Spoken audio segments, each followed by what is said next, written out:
আসসালামু আলাইকুম শিক্ষার্থীরা, কি খবর, কেমন আছো? আজকে আমরা ক্লাস 8 এর অনুশীলনী 4.2 এর 10 নম্বর অঙ্ক আমরা সমাধান করব। ঠিক আছে? আশা করি আমার আওয়াজটা স্পষ্ট শোনা যায়। ঠিক আছে?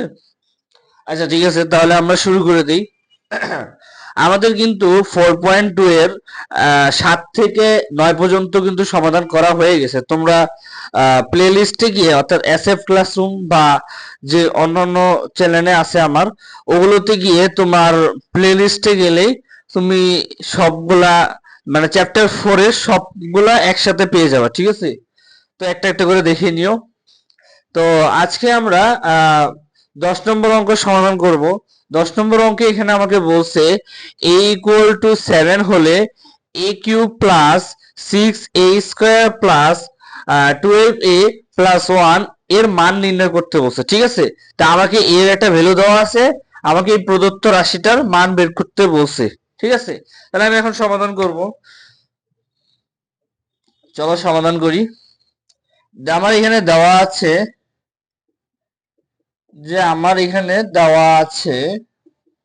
যে a = 7। ঠিক আছে? আমার এখানে দেওয়া আছে। এরপর আমার এখানে প্রদত্ত রাশি কি? প্রদত্ত রাশি সমান এই যে দেখো, a³ + 6a² + 12a+1। ঠিক আছে? এবার দেখো, এখন এই যে প্রদত্ত রাশিগুলো আছে না, এর জায়গায় তুমি 7টা বসায় দাও। ঠিক আছে? এর জায়গায় তুমি 7টা বসায় দিতে পারো, অথবা তুমি এটাকে সূত্রের মাধ্যমে ভেঙে তারপর 7টা বসায় দিতে পারো।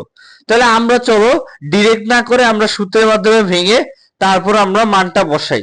তাহলে আমি সূত্রের মাধ্যমে যদি মানটা বসাই তাহলে কি হবে দেখো। আমাদের কিউবের একটা সূত্র আছে, আমি সূত্রটা নিচে লিখে দিচ্ছি। কিউবের একটা সূত্র আছে, a+b হোল কিউ সমান সমান a+b হোল কিউ সমান সমান a³ + 3a² + 3ab² + bq। এটা হচ্ছে আমার a+b হোল কিউ এর সূত্র। ঠিক আছে? এটা হচ্ছে আমার a+b হোল কিউ এর সূত্র। এটা তোমাদের চ্যাপ্টার 4 এর তোমাদের সূত্রে যদি দেখো ভালো করে, তাহলে তোমরা এই সূত্রে পেয়ে যাবা। ঠিক আছে? ঘনসূত্র, এটা হচ্ছে আমাকে বলে কিউব, ইংরেজিতে এটাকে বলে কিউব, আর বাংলায় বলা হয় ঘন। তার মানে ঘনের সূত্রটা কি? a+b হোল কিউব অথবা a+b এর ঘনের সূত্র হচ্ছে a³ + 3a² + 3ab² + bq। ঠিক আছে? এটা হচ্ছে আমার ঘনের সূত্র। এখন আমাকে এই যে এই রাশিটাকে, প্রদত্ত রাশিকে আমাকে এই সূত্রে ভাঙতে হবে। ঠিক আছে? এই সূত্রে ভাঙতে হবে। চলো আমরা ভাঙি। আমার এ কিউ তো দেওয়া আছে, এ কিউ বসায় দিব। ব্যাস। এখন এটা ভাঙতে হবে, তাহলে আমি এটাকে ভাঙি। প্লাস, যদি আমি ভাঙি 3, তাহলে 3 × a স্কয়ার, তার মানে a, তাহলে হচ্ছে a², তাহলে থাকলো কি 2, মানে 3 × 2 = 6, তাহলে 2 থাকলো 2, এই যে 2। এবার দেখো 3ab², তাহলে 3 × a, এবার b² না। এবার দেখো 3 আর 4 কত, 3 × 4 = 12, তাহলে হচ্ছে 4, তাহলে আমি 4 নেব না, প্রথমে 4 নিলাম। ঠিক আছে? আমি ভেঙে ভেঙে করাচ্ছি। ঠিক আছে? এরপর আমাকে এখানে কি আছে, 1 1 আছে না, বাট আমার এখানে তো বলছে বি কিউ, তাহলে আমার বি হচ্ছে কোনটা, 2, বি হচ্ছে আমার 2। তাহলে 2 যদি আমার বি হয়, তাহলে আমাকে বি কিউ মানে 2 কিউ হইতে হবে। মানে বি কিউ বলছে না, তো আমার বি বি হচ্ছে আমার 2। কথাটা বুঝো, বি হচ্ছে আমার 2। তাহলে আমি যদি বি কিউ করতে চাই, তাহলে আমাকে অবশ্যই 2 কিউ হইতে হবে, 2 কিউ থাকতে হবে। তাহলে 2 কিউ এর ভ্যালু কত, 2 কিউ মানে 2 এর ঘন কত, 2 এর ঘন হচ্ছে 8। তোমরা ক্যালকুলেটর যদি টাইপ করো তাহলে দেখবা 2 এর ঘন হচ্ছে কিউ 8, 8।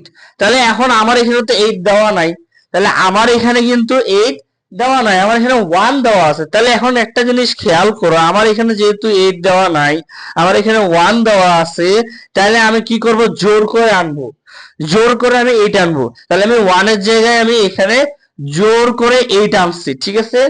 জোর করে 8 আনছি, এখন আমাকে 1, এখানে আমার তো দেওয়া আছে 1, আমি তো এখানে জোর করে 8 আনছি, তাহলে আমাকে এখন 1 আনতে হবে না? 1 একটা ভারসাম্য রক্ষা করতে হবে। তাহলে যেহেতু আমাকে 1 এর ভারসাম্য রক্ষা করতে হবে, সেই জন্য আমাকে 8 থেকে 1 কিভাবে আসে সেটা একটা ব্যবস্থা করতে হবে। তাহলে আমি দেখো 8 এর থেকে যদি আমি এক বাদ মানে যদি 1 আনতে চাই, 8 এর থেকে যদি আমি 1 আনতে চাই, তাহলে 8 থেকে যদি আমি -7 করি তাহলে তো 1 চলে আসে। বিষয়টা বুঝতে পারছো? মানে 8 এর থেকে আমাকে 1 এ আনতে হবে। তাহলে 8 এর থেকে যদি আমি 1 এ আনতে চাই, তাহলে অবশ্যই আমাকে 7 আনতে হবে। তাহলে 8 - 7 কত আসে? 1। তাহলে আমার 8 - 7 হচ্ছে 1। ঠিক আছে, এবার আসো, আমি এভাবে ভাঙাই। তাহলে এবার আসো, আমার সূত্রে চলে আসছে a + b 3 into a cube into 2 plus 3 into a into, এটাকে যদি আমি বর্গমূল করি তাহলে আমার আসে 2 হোল স্কয়ার। ঠিক আছে, তারপর এখানে দেখো এই যে এটা 2, এবার 8 কে এই ফর্মে আনি, এই ফর্মে যদি আনি 2কিউ - 7। ঠিক আছে, 2কিউ - 7। আচ্ছা ধরো আমি একটু সাইড করি, হ্যাঁ এবার ঠিক আছে। এবার দেখো 2কিউ - 7, তাহলে হচ্ছে 2কিউ - 7। এবার আমার এই ফর্মে চলে আসছে। ঠিক আছে, এবার আমার এই ফর্মে চলে আসছে। এখন আমি এই যে এটার থেকে আমি এটাতে আনবো। ঠিক আছে, এই পুরাটাকে আমি এই ফর্মে আনবো, এই যে এই ফর্মে। ঠিক আছে, এই পুরাটাকে আমি এই ফর্মে আনবো। তাহলে চলো এই ফর্মে আনি। তাহলে এই ফর্মে যদি আমি আনি তাহলে আমার কি হবে? এখানে আমার a প্লাস বি, তাহলে a হচ্ছে আমার a, আর b হচ্ছে কত? b হচ্ছে আমার 2। তাহলে হচ্ছে a plus 2 whole cube, a plus 2 whole cube. ঠিক আছে, এতটুকু তো আমার হয়ে গেল, এতটুকু তো আমার হয়ে গেল, কিন্তু আমার এখানে তো আরেকটু বাকি আছে, এই যে -7, এটা তো আমার বাকি আছে না? এবার এটা আমি এখানে বসে দিব -7। ঠিক আছে, -7। এরপর আমি এর যে ভ্যালুটা আছে এটা আমি এখানে বসাই দিব। 7 + 2, এখানে যে এর ভ্যালু আছে 7, এটা আমি এখানে বসায় দিব, হোল কিউব -7। এবার দেখো, এবার এখানে খেয়াল করো, 7 আর 2 কত? 9। এবার দেখো 9 হোল কিউব -7। ঠিক আছে, 9 হোল কিউব -7। এবার 9 কে যদি তুমি ঘন করো, 9 কে যদি তুমি ঘন করো তাহলে ক্যালকুলেটিং এ টাইপ করে দেখতে পাবা 9 কে যদি ঘন করা হয় তাহলে অ্যান্সার আসে 729।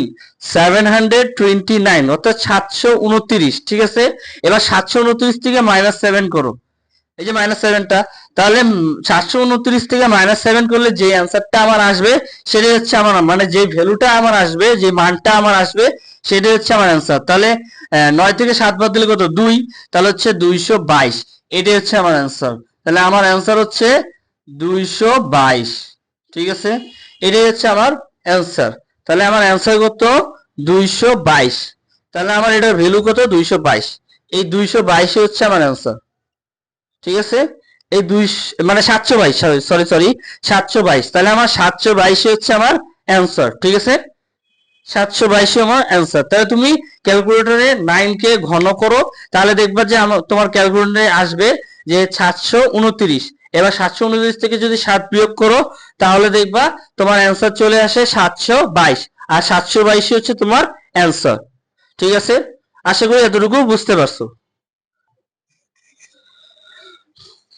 আশা করি এতটুকু বুঝতে পারছো। ঠিক আছে, তো এই ছিল আমাদের 10 নম্বর সমাধান। ঠিক আছে, আমাদের ক্লাস 8 এর অনুশীলনী 4.2 এর 10 নম্বর অঙ্কের সমাধান। তো আমাদের অ্যান্সার চলে আসে 722। ঠিক আছে, 722। আশা করি এতটুকু বুঝতে পারছো। ঠিক আছে, যারা বুঝতে পারো নাই তারা কমেন্টে রিপিট লিখে দিও, আর যারা বুঝতে পারছো তারা কমেন্টে পানি পানি অথবা ক্লিয়ার লিখে দিও। ঠিক আছে, ঠিক আছে, তাহলে দেখা হবে পরের ক্লাসে। আসসালামু আলাইকুম।